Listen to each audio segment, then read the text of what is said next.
বন্ধুরা, আজকের গল্প কি আর বলবো।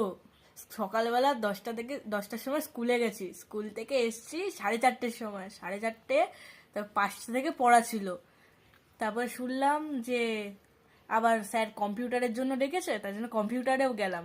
কম্পিউটার দিয়ে এসছি, মাকে বললাম মা সারাদিন কিছু খাইনি, কিছু দাও খেতে। মা আমাকে সিঙ্গারা আর কতগুলো মিষ্টি দিল। এগুলো জানো কোথা দিয়ে এনেছে? মা এগুলো এগুলো সতীমা দিয়ে এনেছে। সতীমার মিষ্টি তো জানোই কত সুন্দর হয়। চলো খেয়ে দেখি।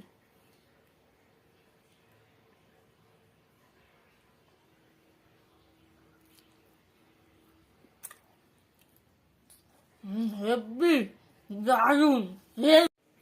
এই দেখো বন্ধুরা, শীতের দিনে জয়নগরের মোয়া কি সুন্দর হবে বলো তো, পুরো জমেই যাবে। চলো খেয়ে দেখি। উফ, সেই দারুণ। আও, বন্ধুরা জানোই তো শীতের দিনে জয়নগরের মোয়া হেভি টেস্ট। তাহলে চলো খেয়ে দেখি।